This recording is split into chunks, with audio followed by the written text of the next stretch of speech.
लूका रचित सुसमाचार 6वां अध्याय और उसका 46वां पद कोई पढ़ लेंगे?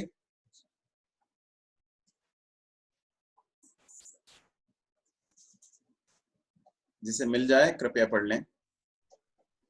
जब तुम मेरा कहना नहीं मानते तो क्यों मुझे हे प्रभु कहते हो? जो कोई मेरे पास आता है और मेरी बातें सुनकर उन्हें मानता है, मैं तुम्हें बताता हूँ कि वह किसके समान है। यहाँ पर प्रभु यीशु मसीह कहते हैं कि तुम मुझे हे प्रभु कहकर क्यों पुकारते हो, जब मेरी बातों को तुम नहीं मानते हो। जो मैं तुमसे कहता हूं उसे तो तुम मानते नहीं हो, और उसके बाद मुझे इस तरह से संबोधित करते हो, हे प्रभु हे प्रभु। मेरे भाई और बहनों, मैं आपको बताना चाहता हूं कि एक शिष्य जिसने प्रभु यीशु मसीह को अपने प्रभु के रूप में ग्रहण किया है, वो यीशु मसीह को प्रभु होकर ग्रहण करता है। जब वो कहता है कि यीशु मसीह मेरा प्रभु है, यीशु मसीह मेरा स्वामी है, तो उसका तात्पर्य क्या है? उसका तात्पर्य यह है कि मैंने यीशु मसीह को अपने जीवन के अधिकार सौंप दिए। उसका अर्थ यह है कि मैं प्रभु यीशु मसीह के स्वामित्व को, उनकी प्रभुता को मैंने अपने ऊपर ले लिया है। इसका अर्थ यह है कि मैं अब से अपनी इच्छा के अनुसार नहीं चलूंगा, परंतु मेरे स्वामी, मेरे प्रभु, मेरे मालिक यीशु मसीह के वचन को मानने के लिए मैं अपने आप को सौंप रहा हूं। हम रोमियो की पत्री उसके 10वें अध्याय 9 और 10वें पद में हम पढ़ते हैं कि यदि तू यीशु को प्रभु होकर अंगीकार करे और विश्वास करे अपने मन में कि परमेश्वर ने उसे मृतकों में से जिलाया, तो तू निश्चय उद्धार पाएगा। तो परमेश्वर का वचन कहता है कि यदि हम यीशु मसीह को प्रभु होकर ग्रहण करेंगे तो निश्चित रूप से हमारा उद्धार होगा। और हमने जब उद्धार पाया, जब हमने यीशु मसीह पर विश्वास करके उद्धार पाया, जब प्रभु यीशु मसीह को ग्रहण किया, तो उसमें हमने इस बात को प्रभु से कहा कि मैं प्रभु अपने जीवन की बागडोर आपको दे रहा हूं, मैं आपको अपना प्रभु मानता हूं। तो जो व्यक्ति यीशु मसीह को प्रभु होकर कहता है, प्रभु होकर पुकारता है, वो उसका निहितार्थ यह है या फिर उसका अर्थ यह है कि मैंने अपने समस्त अधिकार यीशु मसीह के हाथों में सौंप दिए। मैं उनकी आज्ञाओं को पूरा करने के लिए अब से बाध्य हूं या समर्पित हूं। मैं अपनी इच्छा के अनुसार नहीं चलूंगा, परंतु मेरे प्रभु के आज्ञा को मानने के लिए अपने आप को दे रहा हूं।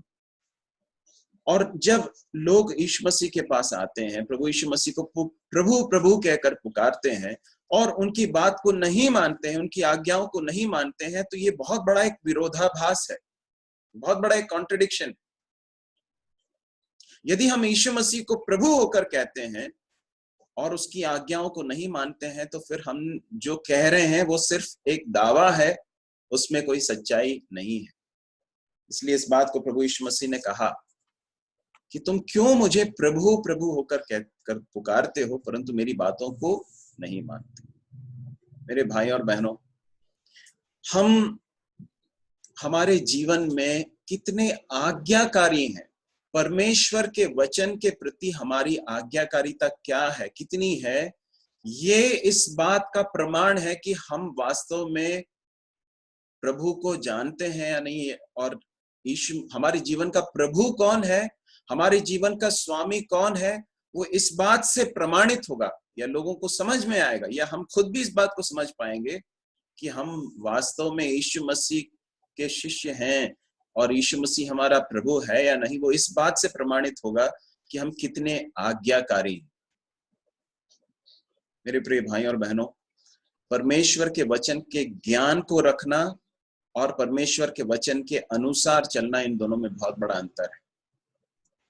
कई बार परमेश्वर के वचन को हम बहुत अच्छी तरह से उससे परिचित हो जाते हैं और परमेश्वर के वचन के विषय में बहुत ज्ञान हमारे अंदर रहता है, परंतु व्यावहारिक रूप से दिन प्रतिदिन के जीवन में, हमारे वैचारिक जीवन में हो, हमारे बोलचाल में हो, लोगों के साथ हमारे जो संबंध है उसमें हो, इन सारी बातों में व्यावहारिक रूप से यीशु मसीह की आज्ञा के अनुसार चलने में हम कई बार बहुत बुरी तरह से विफल हो जाते हैं।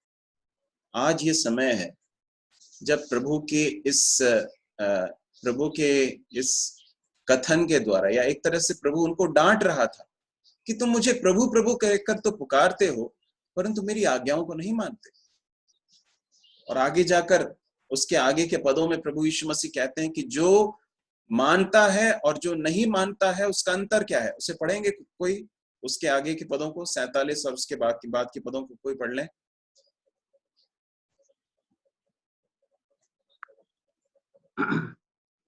जो कोई मेरे पास आता है और मेरी बातें सुनकर उन्हें मानता है, मैं तुम्हें बताता हूँ कि वह किसके समान है। वह उस मनुष्य के समान है जिसने घर बनाते समय भूमि गहरी खोदकर चट्टान पर नींव डाली, और जब बाढ़ आई तो धारा उस घर पर लगी, परंतु उसे हिला न सकी, क्योंकि वह पक्का बना था। परंतु जो सुनकर नहीं मानता, वह उस मनुष्य के समान है जिसने मिट्टी पर बिना नींव का घर बनाया। जब उस पर धारा लगी तो वह तुरंत गिर पड़ा, और वह गिरकर सत्यानाश हो गया। जो व्यक्ति मानता है, आज्ञाकारी होता है, और जो नहीं होता है उसका कॉन्ट्रास्ट या उसका विरोध जो है, यहाँ पर प्रभु यीशु मसीह ने एक दृष्टांत के द्वारा बताया, उदाहरण के द्वारा बताया। ये बहुत ही परिचित उदाहरण है हमारे लिए, और हमने इसे कई बार सुना है कि दो लोग थे जिन्होंने घर बनाए। एक ने बहुत अच्छी नींव डाली, चट्टान के ऊपर नींव डालकर उस घर को बनाया। दूसरे व्यक्ति ने बालू के ऊपर, रेत के ऊपर बना दिया। और हम कई बार इस भाग को हमने सुना है, परंतु यहाँ पर आप जानते हैं इस भाग का जो सबसे बड़ा जो जोर है, जो एम्फेसिस है, वो किसके ऊपर है? वो आज्ञाकारिता के ऊपर है। प्रभु यीशु मसीह, इसका संदर्भ क्या है? प्रभु यीशु मसीह कहते हैं, तुम मेरे पास आते हो, तुम मुझे प्रभु कहकर पुकारते हो, परंतु मैं जो तुमसे कहता हूं तुम उसे नहीं करते। तुम मेरे वचन के अनुसार चलने के लिए अपने आप को नहीं सौंपते हो। मेरे भाई और बहनों, हम परमेश्वर के वचन को सुनते हैं, परमेश्वर के वचन को हम पढ़ते हैं, हम संदेश सुनते हैं। हम कई बार ये सब जब होता है तो हम बहुत कई बार भावुक हो जाते हैं, बहुत भावनाओं के अतिरेक में हम आ जाते हैं। हमें बहुत अच्छा लगता है, और उस कुछ मिनटों के लिए जो है हमारे अंदर एक भावनात्मक एक उद्वेग आता है, एक इमोशनल एक हाई आता है। परंतु उसके बाद यदि वो बातें जो परमेश्वर ने हमसे कही हैं, यदि आगे जाकर दिन प्रतिदिन अगले कुछ 1 घंटे के बाद, है ना, या फिर उस दिन के बीच के दौरान, जब उन बातों को यदि व्यावहारिक रूप से जब हमें उन्हें मानना है, उन्हें लागू करना है, वो यदि नहीं करते हैं, तो यहाँ पर प्रभु बताता है कि वो व्यक्ति किसके समान है? वो उस मूर्ख व्यक्ति के समान है जिसने अपने घर को बालू के ऊपर बनाया। मेरे भाई और बहनों, प्रभु हमारी सहायता करे कि हम जब यीशु मसीह को प्रभु होकर पुकारते हैं, उसके वचन के अनुसार चलने के लिए हम अपने आप को पूरी रीति से सौंपें, आज्ञाकारिता के लिए प्रभु को सौंपें। प्रभु हमारी सहायता करे कि दिन प्रतिदिन परमेश्वर के वचन को पढ़ते समय हमारा जो ध्येय है, हमारा उद्देश्य है, वो यह हो कि प्रभु मैं मानूं। प्रभु मैं आपके वचन के पास इसलिए आया हूं ताकि आप मुझे बताएं कि क्या ऐसा कोई क्षेत्र है जहां पर मैं अनाज्ञाकारी हूं? ऐसा कोई क्षेत्र है क्या जहां पर आज्ञा नहीं मान रहा हूं? यदि है तो प्रभु प्लीज मुझे बताइए। मैं उस क्षेत्र को भी आपकी आज्ञाकारिता के अधीन में, उसको आपकी प्रभुता के अधीन में लाना चाहता हूं। प्रभु हमारी सहायता करे। और कुछ और पदों को हम देखेंगे। लूका रचित सुसमाचार उसका 16वां अध्याय और उसका 11वां अध्याय, उस 11वां पद, लूका 16 का 11वां पद, कोई पढ़ ले। इसलिए जब तुम अधर्म के धन में सच्चे न ठहरे, तो सच्चा तुम्हें कौन सौंपेगा? सच्चा धन लिखा है ना। हाँ, यदि तुम अधर्म के धन में क्या नहीं ठहरे, सच्चे न ठहरे, सच्चे न ठहरे या विश्वास योग्य न ठहरे, तो फिर तुम्हें सच्चा धन कौन सौंपेगा। ये अधर्म का धन और ये सच्चा धन, ये क्या चीज है मेरे प्रिय भाइयों और बहनों। इस संसार में जो भी धन है ना, जो धन है, पैसा है, संपत्ति है, ये सारी चीजें जो हैं ये नश्वर हैं और ये अधर्म का धन इस तरह से उसको कहा गया है। उसका अर्थ ये नहीं है कि अधर्म से कमाया गया धन है ना, जरूरी नहीं है कि वैसा हो। बहुत अच्छी तरीके, सही तरीके से, उचित तरीके से, धार्मिकता के साथ कमाया गया धन भी हो तो भी उसको अनराइचियस मैमन इस तरह से कहा गया है। या फिर दूसरे शब्दों में उसके अंदर एक ऐसी ताकत है कि हमारे मन को वो अपने कब्जे में ले ले, हमें, हमारे मन को धोखा दे। और ये जो संसार में जो पैसा है, धन है, वो उसको हम किस तरह से हैंडल करते हैं, उसको किस तरह से उपयोग करते हैं, इस्तेमाल करते हैं, इसके आधार पर यहां लिखा है कि परमेश्वर हमें सच्चा धन सौंपते हैं। यदि हम इसमें विश्वास योग्य नहीं होंगे तो फिर सच्चा धन परमेश्वर हमें उसका भंडारी नहीं बनाएगा। अब ये सच्चा धन क्या है मेरे प्रिय भाइयों और बहनों। परमेश्वर के सन्मुख जब हम आते हैं, परमेश्वर अपने आत्मा के द्वारा, अपने वचन के द्वारा जिन सच्चाइयों को हमारे साथ बांटता है, हम पर प्रकट करता है, हमारे मनों को प्रकाशित करता है, वो है सच्चा धन, वो है ट्रू रिचेस। इस संसार में जो कुछ भी है वो सच्चा धन नहीं है, वो नश्वर है। परंतु जो परमेश्वर की उपस्थिति में आकर जब हम बैठते हैं, उसकी उपस्थिति में बैठकर उसके वचन पर ध्यान करते हैं, उसके चरणों पर बैठकर उससे सीखते हैं, और तब परमेश्वर हम पर जो प्रकट करता है, आत्मिक सच्चाइयों को हम पर प्रकट करता है। जानकारी नहीं, हमारी जानकारी की वृद्धि नहीं, हमारी बुद्धि का बढ़ना नहीं, परंतु परमेश्वर के चरणों पर जब हम बैठते हैं और परमेश्वर हमें बताते हैं, हमारी आंखों को खोलकर हमें सिखाते हैं। क्यों सिखाते हैं? ताकि हम बदलें, ताकि हम उसके पुत्र के समान बन जाएं। उस कार्य को करने के लिए जब परमेश्वर हमारे आत्मिक चक्षुओं को, आंखों को खोल देते हैं, हम पर आत्मिक सच्चाइयों को प्रकट करते हैं, मैं आपको बताना चाहता हूं वो है सच्चा धन। पौलुस एक भाग में कहता है, इसलिए लोग हमें, मनुष्य हमें परमेश्वर के भेद के भंडारी समझे। और भंडारियों से या स्टीवर्ड से, जो प्रबंधक हैं, उनसे ये अपेक्षा की जाती है, क्या अपेक्षा की जाती है? कि वे विश्वास योग्य ठहरे। यहाँ पर क्या लिखा है, हमने इस बात को देखा, यदि तुम अधर्म के उसे फिर से पढ़ लेंगे उस पद को, 16 के 11 को। इसलिए जब तुम अधर्म के धन में सच्चे न ठहरे तो सच्चा तुम्हें कौन सौंपेगा। तो सच्चा तुम्हें कौन सौंपेगा। मेरे भाई और बहनों, परमेश्वर हमारे हाथों में जो धन देते हैं, है ना, फिर चाहे हम नौकरी के द्वारा हमारे पास आता हो, या फिर कोई व्यवसाय करके आता हो, या मेरे जैसे लोगों को जब लोग, प्रभु के लोग अपनी मेहनत की कमाई में से देते हैं, हमारे पास जो धन आता है, ये जो धन है वो हमारा नहीं है, हम सिर्फ इसके भंडारी हैं, इसके प्रबंधक हैं। प्रभु ने ये हमें एंट्रस्ट किया है, हमारे विश्वास में सौंपा है, हम इसके स्वामी नहीं हैं। और परमेश्वर हमसे इस बात की अपेक्षा करते हैं कि हम इसमें विश्वास योग्य ठहरें। मेरे भाई और बहनों, कई बार लोग इस तरह से सोचते हैं कि जब धन की कमी आती है, जब तंगी आती है, आर्थिक तंगी आती है, तो वो एक परीक्षा का समय है। ऐसा हम अक्सर ऐसा सोचते हैं। सही है, आर्थिक तंगी का जो समय है वो निश्चित रूप से हमारे लिए एक परीक्षा की घड़ी है कि हम कितना परमेश्वर के ऊपर भरोसा करते हैं। क्या हम मनुष्यों के ऊपर भरोसा करते हैं, या परमेश्वर के ऊपर भरोसा करते हैं।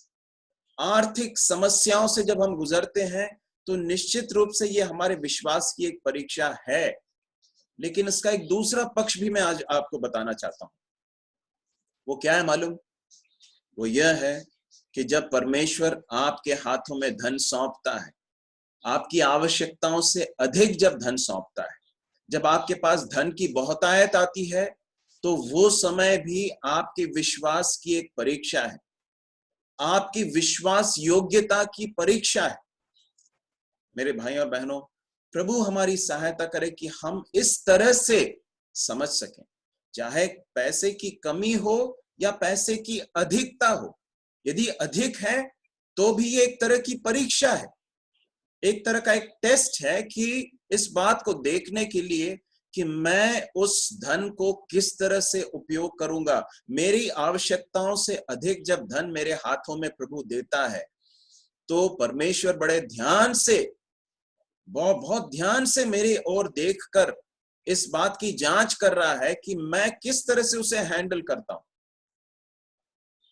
हमारे पास जो कुछ भी प्रभु सौंपता है ना, प्रभु हमसे अपेक्षा करता है कि हम उसके प्रति विश्वास योग्य रहें, उसको सिर्फ संभाल कर रखना नहीं, परंतु उसे परमेश्वर की महिमा के लिए उपयोग करना, उसको बुद्धिमानी के साथ उसका इस्तेमाल करना, व्यर्थ में उसको गवा नहीं देना, परंतु परमेश्वर के लिए सबसे उत्तम तरीके से उसका उपयोग करना, इसकी जिम्मेदारी मेरी और आपकी है। प्रभु हमारी सहायता करे कि हम इस बात को याद रखें कि हम इस संसार में हमें जो सौंपा गया है उसके स्वामी नहीं है, परंतु भंडारी हैं। और यदि हम इसमें विश्वास योग्य ठहरेंगे, यहां पर लिखा है कि यदि इसमें विश्वास योग्य ठहरेंगे तो क्या होगा? परमेश्वर और भी बड़ी चीजें, और भी मूल्यवान चीजें हमारे हाथों में सौंपेगा। आत्मिक सच्चाइयों को यदि परमेश्वर मुझसे और आपके सामने यदि प्रकट नहीं कर रहा है, तो पूरी संभावना है कि जो नश्वर चीजें प्रभु ने हमारे हाथों में सौंपी हैं, उसके प्रति हम विश्वास योग्य नहीं है। यदि छोटी चीजों में विश्वास योग्य नहीं है, तो फिर बड़ी चीजें प्रभु कैसे सौंपेगा?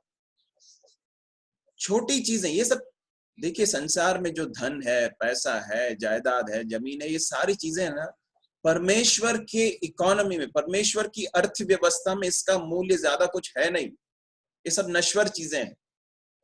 हमारी आवश्यकताओं के लिए धन की जरूरत है, परमेश्वर हमें देता है, और उस धन को जब प्रभु हमारे हाथों में सौंपता है, हमारा मन कैसा होता है, हम कितने उस धन के प्रति आसक्त रहते हैं। यदि हमारी आसक्ति, हमारा पूरा आकर्षण उस धन के प्रति है, हमारा भरोसा उस धन के प्रति है, यदि हम उसको सही रीति से, बुद्धिमानी से उपयोग नहीं करते, हम उसको व्यर्थ की चीजों में उड़ा देते हैं। मैं आपको बताना चाहता हूं, आपके पास, हम में से कई लोगों के पास आर्थिक तंगी होगी, दूसरी ओर कई लोगों के पास आर्थिक रूप से जरूरतों से ज्यादा पैसा भी हो सकता है। ये सब परमेश्वर ने अपनी बुद्धि में होकर ऐसा निर्धारित किया है। और यदि परमेश्वर ने आपको धन दिया है, अधिक धन दिया है, मैं आपको बताना चाहता हूं कि ये एक विशेष उद्देश्य के साथ दिया गया है और उसके प्रति हम जिम्मेदार हैं। मैं जब इस बात को कह रहा हूं तो आप इस बात को ना सोचें कि मैं अपने आप को इसमें शामिल नहीं कर रहा हूं।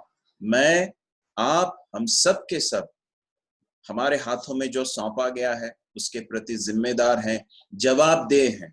प्रभु हमारी सहायता करें। यदि हम इन छोटी छोटी चीजों में विश्वास योग्य होंगे, तो परमेश्वर इससे भी ज्यादा मूल्यवान चीजें, परमेश्वर अपने आत्मा के द्वारा उसके वचन की सच्चाइयों को, उसके हृदय की इच्छाओं को हमारे सामने प्रकट करेंगे। प्रभु हमारी सहायता करें। अगले भाग को हम निकालेंगे,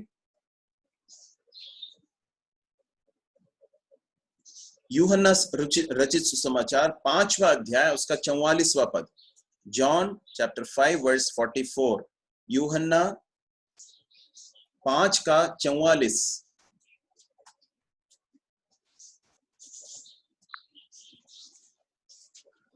तुम जो एक दूसरे से आदर चाहते हो, और वह आदर जो अद्वैत परमेश्वर की ओर से है, नहीं चाहते, इस प्रकार विश्वास कर सकते हो? किस तरह से विश्वास कर सकते हो? प्रभु यीशु मसीह यहाँ पर फरीसियों, शास्त्रियों, फरीसियों को संबोधित कर रहे थे। क्या है समस्या मालूम? शास्त्री, फरीसी और जो धर्म के जो ठेकेदार थे उस समय पर, उन दिनों के जो बड़े प्रधान लोग हुआ करते थे, उनके साथ एक बड़ी समस्या थी। वे बहुत ज्यादा इस विषय में चिंतित रहते थे कि लोग हमें पसंद करते हैं कि नहीं, लोग हमारी प्रशंसा करते हैं कि नहीं। उनके लिए ये बहुत महत्वपूर्ण था कि उनको आदर मिले, उनको मनुष्यों के द्वारा प्रशंसा के शब्द सुनना उनको बहुत अच्छा लगता था। जब लोग उनको वाहवाही देते थे तो उनको बहुत अच्छा लगता था। वे चाहते थे कि किसी भी सभा में उनको प्रधान, जो प्रमुख स्थान है, वो उनको मिले। वे चाहते थे कि लोग उन्हें गुरु जी, पंडित जी या फिर पादरी साहब, इस तरह के शब्दों के द्वारा संबोधित करें। उनको बहुत अच्छा लगता था। उनको उनके स्वयं को संतुष्ट करने वाली या उसको पोषित करने वाली चीजें उनको बहुत अच्छी लगती थी। लेकिन उनके लिए एक बात बिल्कुल मायने नहीं रखती थी। वो क्या थी मालूम? परमेश्वर के द्वारा प्रशंसा किया जाना। परमेश्वर उनके बातों को अप्रूव कर रहा है या नहीं, परमेश्वर उनके बातों को की प्रशंसा कर रहा है या नहीं, यह उनके लिए ज्यादा मायने नहीं रखता था। मनुष्य प्रशंसा करते हैं या नहीं, ये उनके लिए बहुत महत्वपूर्ण था। मेरे भाई और बहनों, हमारे लिए क्या महत्वपूर्ण है? हमारे लिए महत्वपूर्ण क्या है? हम किन चीजों को ज्यादा महत्व देते हैं? परमेश्वर के अप्रूवल को, परमेश्वर की स्वीकृति को हम ज्यादा महत्व देते हैं, अहमियत देते हैं, या मनुष्यों की लोकप्रियता को ज्यादा महत्व देते हैं? मेरे भाई और बहनों, मैं आपको बताना चाहता हूं, यदि संपूर्ण संसार एक तरफ खड़ा हो आपके विरोध में, परंतु यदि परमेश्वर आपके पक्ष में है, यदि परमेश्वर की दृष्टि में जो सही है, जो उचित है, उसे आप करने के लिए समर्पित हैं, प्रतिबद्ध हैं, तो मैं आपको बताना चाहता हूं कि उससे बढ़कर और कोई चीज हो नहीं सकती। ये ज्यादा महत्वपूर्ण है कि आपको परमेश्वर की स्वीकृति मिली है या नहीं।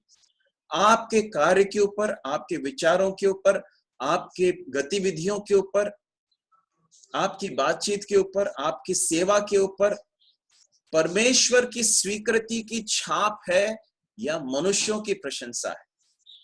यहां पर लिखा है कि ये लोग बहुत ज्यादा इसमें रुचि लेते थे कि उनको मनुष्य क्या दर्जा देते हैं, मनुष्यों की स्वीकृति, मनुष्यों की प्रशंसा उनके लिए बहुत महत्वपूर्ण थी। और इस चक्कर में, इस फेर में आकर उन्होंने परमेश्वर की स्वीकृति को बिल्कुल भी अहमियत नहीं दी। मैं आपको बताना चाहता हूं, यदि हम इसमें से, इन दोनों में से किसी एक ही चीज को चुन सकते हैं, या तो परमेश्वर को प्रसन्न करना या मनुष्यों को प्रसन्न करना। परमेश्वर को प्रसन्न करते समय जरूरी नहीं है कि सारे लोग आपसे प्रसन्न हों, परंतु यदि आप परमेश्वर को प्रसन्न करने के लिए प्रतिबद्ध हैं, तो वो आपके जीवन के लिए सबसे अधिक आशीषमय और परमेश्वर की दृष्टि में सबसे ज्यादा मूल्यवान वही है। फरीसियों और शास्त्रियों के साथ ये बड़ी समस्या थी। उनको बहुत अच्छा लगता था, लोग उनको जब प्रशंसा करते थे, उनके बारे में कहते थे कि देखो वे कितने धार्मिक हैं, वे कितने दान देते हैं, वो कितनी बड़ी बड़ी बातें कहते हैं, उनकी बातें कितनी लुभावनी है, कितनी आकर्षक हैं।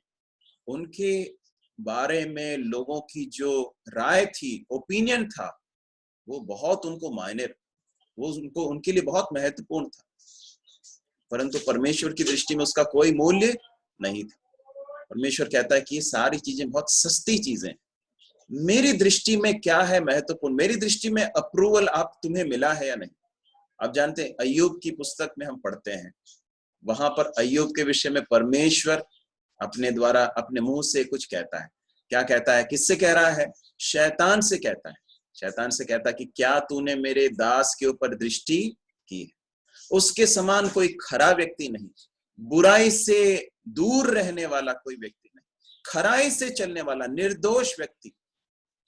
देखिए मेरे भाई और बहनों, मनुष्यों की प्रशंसा, मनुष्यों का रेप्यूटेशन, मनुष्यों के का हमारे बारे में जो विचार है वो बदलता रह सकता है। आज कुछ होगा, कल कुछ और होगा। हो सकता है आपको पसंद करने वाले बहुत सारे लोग हों, आपको ना पसंद करने वाले बहुत से लोग हों, कोई मायने नहीं रखता, कोई ज्यादा उससे कोई महत्व नहीं है उसका। परमेश्वर की स्वीकृति हमारे कार्यों के ऊपर, हमारे जीवन के ऊपर है या नहीं, ये सबसे ज्यादा महत्वपूर्ण है। प्रभु हमारी सहायता करे कि उस बात को सबसे ज्यादा अहमियत हम दें, कि हम परमेश्वर की दृष्टि में जो सबसे उचित है, सबसे उत्तम है, उसके पीछे चल रहे हैं, उसके पीछे भाग रहे हैं, या मनुष्यों की सस्ती प्रशंसा के पीछे हम भाग रहे हैं। प्रभु हमारी सहायता करे। एक और भाग हम पढ़ेंगे, यूहन्ना रचित सुसमाचार 7वां अध्याय और उसका 23वां पद, 23। John chapter 7 verse 23।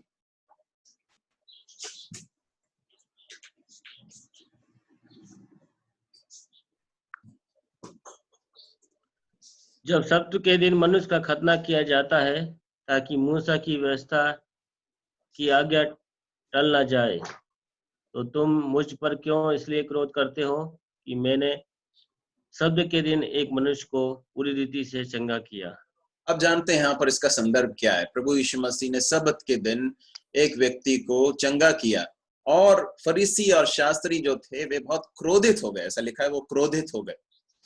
और क्रोधित होते समय प्रभु यीशु मसीह उनसे पूछते हैं, क्या तुम्हारा ये क्रोधित होना, मुझ पर क्रोधित होना जायज है क्या? ये सही है क्या? क्या तुम्हारा क्षुब्ध होना, तुम्हारा क्रोधित होना, तुम्हारा गुस्सा होना, क्या ये वास्तव में सही है? इसका कोई धार्मिक आधार है क्या? तुम सब्त के दिन जो है ये चीजें करते हो, और मैं क्या कर रहा हूं, मैं किसी व्यक्ति को चंगा कर रहा हूं और तुम उससे क्रोधित होते। तुम्हारा ये क्रोधित होना, तुम्हारा ये क्रोध जो है, वो क्या वास्तव में जस्टिफाइड है क्या? ये सही है क्या? ये है सवाल। मैं आपको बताना चाहता हूं, कई बार हमारा क्रोध, हमारे क्रोध का जो आधार है वो परमेश्वर की धार्मिकता नहीं है। हम गलत चीजों के ऊपर क्रोधित होते हैं, हम गलत तरीके से क्रोधित होते हैं। गलत चीजों के ऊपर क्रोधित होना, जैसे उदाहरण के लिए यदि कोई मेरे बारे में कोई गलत बात कर देता है तो मैं क्रोधित हो जाता हूं। कोई मेरे बारे में कोई मेरी बुराई कर दे, मैं क्रोधित हो जाता हूं। कोई मुझे प्रशंसा न करे, मैं क्रोधित हो जाता हूं। कोई मेरे अनुसार कोई कार्य ना करे तो मैं क्या क्रोधित हो जाता हूं। हमारे क्रोधित होने का आधार कई बार ये नहीं होता कि उसमें परमेश्वर की धार्मिकता से वो व्यक्ति विचलित हुआ है, या परमेश्वर के अनुसार उस व्यक्ति ने ठीक नहीं किया है, इसलिए हमारा क्रोध कई बार नहीं होता है। परंतु इसलिए होता है कि मेरे अनुसार नहीं किया, या फिर मुझे पसंद नहीं आया, या फिर मैं जिस तरह से करता हूं वैसा नहीं किया, इसलिए कई बार हमारा क्रोध हो जाता है, हमारा क्रोध निकल पड़ता है। मेरे भाई और बहनों, इसी कारण से याकूब की पत्री में याकूब एक बहुत ही महत्वपूर्ण बात को कहता है। उस भाग को हम निकालेंगे, याकूब की पत्री निकाल लें, उसका पहला अध्याय।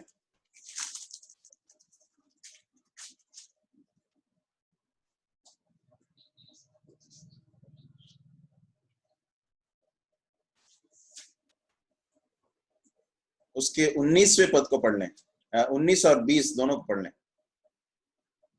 हे मेरे प्रिय भाइयों, ये बात तुम जान लो, हर एक मनुष्य सुनने के लिए तत्पर और बोलने में धीर और क्रोध में धीमा हो, क्योंकि मनुष्य का क्रोध परमेश्वर के धर्म का निर्वाह नहीं कर सकता। हे मेरे प्रिय भाइयों, यह बात तुम जान लो, हर एक मनुष्य सुनने के लिए तत्पर। अब यहाँ पर याकूब एक बहुत व्यावहारिक एक बात कह रहा है, हमें समझा रहा है, हमें बता रहा है कि किस तरह से हम क्रोध करके पाप करने से बच सकते हैं, या गलत तरीके के क्रोध से हम कैसे बच सकते हैं। मैं आपको बता रहा था ना कि कई बार, अनेक बार, अधिकांश बार हमारा जो क्रोध होता है वो गलत कारणों से होता है और गलत तरीके से होता है। देखिए, सही बात के ऊपर क्रोधित होना जरूरी है और सही तरीके से क्रोधित होना जरूरी। क्रोध करने का एक धार्मिक तरीका है जिसमें हम सारा जो फोकस है वो हमारे ऊपर नहीं रहता है, परंतु परमेश्वर की धार्मिकता के ऊपर रहता है। परमेश्वर के धार्मिकता के जो मांग है उनके ऊपर रहता है, हमारे ऊपर नहीं रहता उसका फोकस। और यहां पर लिखा है, याकूब कहता है, हर एक मनुष्य सुनने के लिए तत्पर हो, बोलने में धीर हो और क्रोध में धीमा हो। जब हम सुनने के लिए ज्यादा तत्पर होंगे तो बोलने में क्या होंगे? स्वाभाविक रूप से धीर हो जाएंगे। ये बहुत स्वाभाविक रूप से होती है। जो व्यक्ति बोलने में बहुत जल्दी बोलते हैं ना, क्या बोलते हैं, बहुत बातें करने में जो बहुत बहुत बहुत जल्दी से बात करते हैं, जिनको बातें करना जिनके लिए बहुत स्वाभाविक है, जो बिना सोचे बातें करते हैं, उनके लिए वो सुनने में बहुत धीर रहते हैं, सुनने से पहले जवाब दे देते हैं। और जो बोलने में बहुत ज्यादा बिना लापरवाही के साथ बोलते हैं, उनके लिए क्रोध करना भी उतना ही ज्यादा आसान होता है। इसलिए याकूब कहता है कि सबसे पहले क्या करो? सुनने में तत्पर रहो। पहले तो सुनो। किसी भी परिस्थिति में बहुत जल्दी प्रतिक्रिया देने के बजाय पहले सुनो, समझो कि वास्तव में क्या चीज है, उसकी सच्चाई क्या है वास्तव में, वो व्यक्ति क्या बोलना चाहता है। हम सुनने के लिए कई बार तत्पर नहीं रहते हैं, इसलिए हम कई बार बोलने में बहुत ज्यादा उत्सुक हो जाते हैं। सुनने में तत्पर रहें और उसके बाद बोलने में धीर मतलब धीमे रहें, जल्दी से बोले नहीं, सोच समझ कर बोलें। और क्रोध में धीमा। तो इसका एक क्रम है, उस क्रम को यदि हम पालन करेंगे तो क्रोध में धीमा होने के लिए प्रभु हमारी सहायता करेंगे। फिर 20वें पद में, क्योंकि, इसका कारण क्या है? क्योंकि मनुष्य का क्रोध परमेश्वर के धर्म का निर्वाह नहीं कर सकता।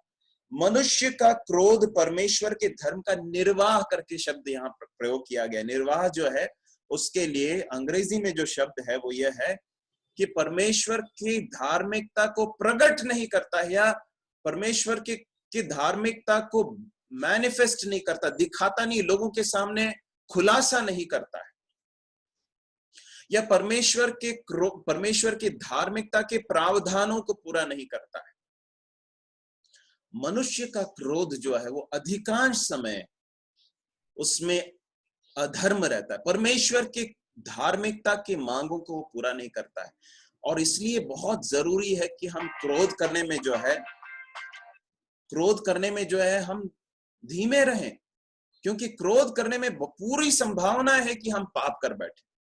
इसलिए प्रभु से हम बहुत अनुग्रह मांगे, प्रभु से कहें, प्रभु सुनने में तत्पर, बोलने में धीर और क्रोध में मुझे धीमा बनाइए प्रभु, ताकि प्रभु मेरी बातचीत से कभी भी क्रोध में आकर मैं पाप ना करूं, आपकी धार्मिकता को मैं का निर्वाह न करने जैसे एक स्थिति में न आ जाऊं। प्रभु हमारी सहायता करे कि हम इस बात को याद रखें। यहाँ पर ये शास्त्री और फरीसी गलत बात के लिए क्रोधित हो रहे थे और गलत तरीके से क्रोधित हो रहे थे। आप जानते हैं उनका जो क्रोध है वो बैर भाव में बदल गया। बैर भाव जो है वो बहुत कड़वाहट में भर गया और उसने अंततः उनके अंदर उस व्यक्ति को मार डालने के विचार डाल दिए, और उसका अंत जो है यही हुआ कि उन्होंने उस व्यक्ति को मार कर ही दम लिया। तो आप सोच सकते हैं कि यदि हम अपने मुंह को, यदि हम हमारी जबान को यदि हम लगाम नहीं देंगे, यदि हम सुनने के लिए तत्पर नहीं रहेंगे, क्रोध में धीमे नहीं रहेंगे, तो ये सब चीजें हमें कहाँ पहुंचा सकती हैं, इस बात का हम अंदाजा लगा सकते हैं। प्रभु हमारी सहायता करे कि हम क्रोध करने में धीमे रहें। हम प्रभु इस प्रश्न के द्वारा हमसे एक सवाल पूछते हैं कि क्या तुम ये जो क्रोध कर रहे हो, हर बार जब हम क्रोध करते हैं तो इस सवाल को प्रभु से पूछें, अपने आप से पूछें कि क्या मेरा ये जो क्रोध करना है वो परमेश्वर के धार्मिकता के उस प्रावधान को पूरा कर रहा है? क्या परमेश्वर के स्वभाव के साथ ये अलाइंड है कि नहीं? प्रभु हमारी सहायता करें। एक और भाग हम पढ़ेंगे और उसके साथ साथ हम समाप्त करेंगे। यूहन्ना रचित सुसमाचार 21वां अध्याय और उसका 17वां पद, जॉन चैप्टर 21 वर्स 17। यूहन्ना 21 का 17।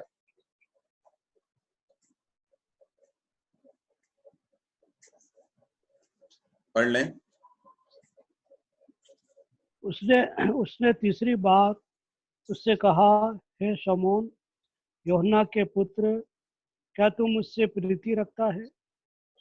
पतरस उदास हुआ कि उसने उससे तीसरी बार ऐसा कहा कि क्या तू मुझसे प्रीति रखता है, और उससे कहा, हे प्रभु, तू तो सब कुछ जाना है, तो ये जानता है कि मैं तुझसे प्रीति रखता हूँ। उसने उससे कहा, मेरी भेड़ों को चरा। या धन्यवाद। यहाँ पर हम जानते हैं प्रभु यीशु मसीह का संवाद है, वार्तालाप है यूहन्ना के साथ।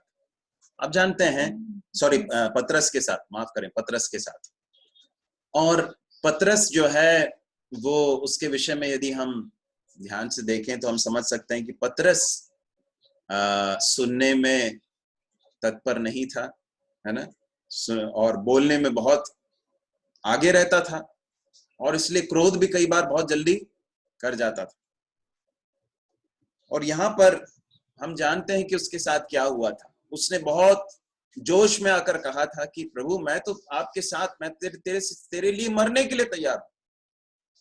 लोग तुझे मार डालेंगे क्या, मैं तेरे साथ मरने के लिए तैयार हूं।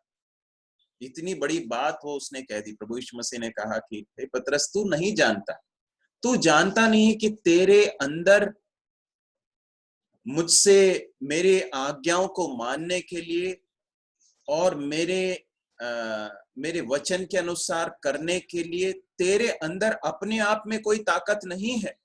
और तू जब तक अपनी ताकत के ऊपर भरोसा करके ऐसा करेगा, तब तक तू फेल होता रहेगा, तू पराजित होगा। प्रभु यीशु मसीह ने उससे कहा कि आज ही ऐसा होगा, एक बार नहीं बल्कि 3 बार तू मेरा इनकार करेगा। हुआ क्या? वैसा ही हुआ।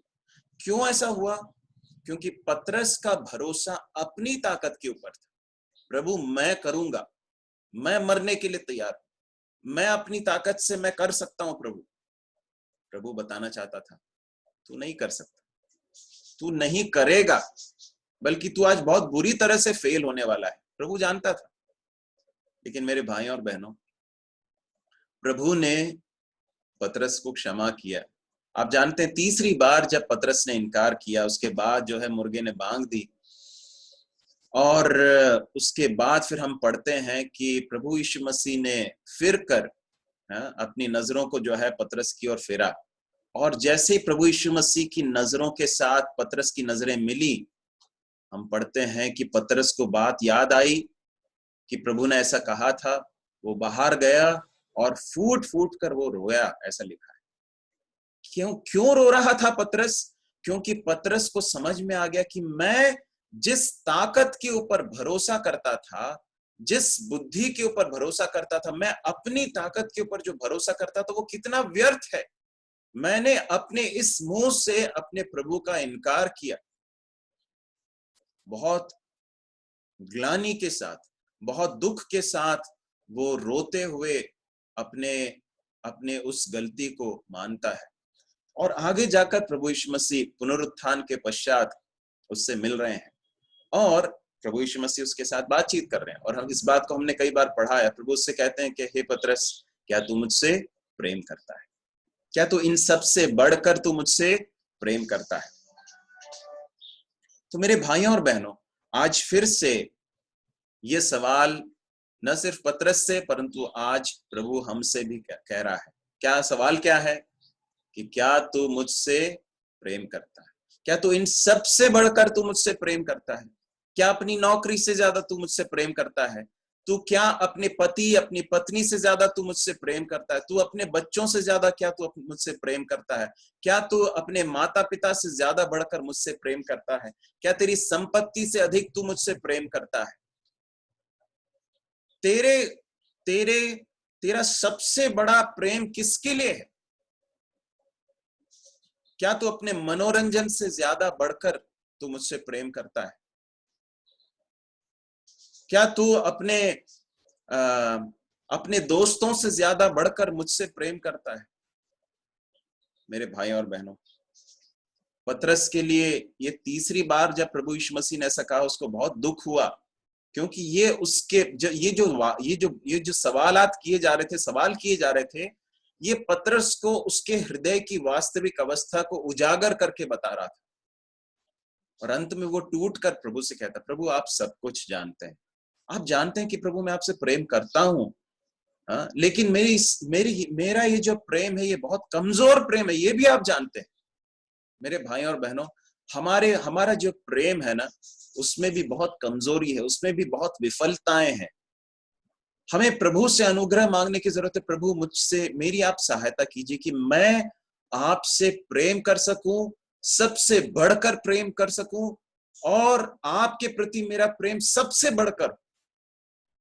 प्रभु हमारी सहायता करे।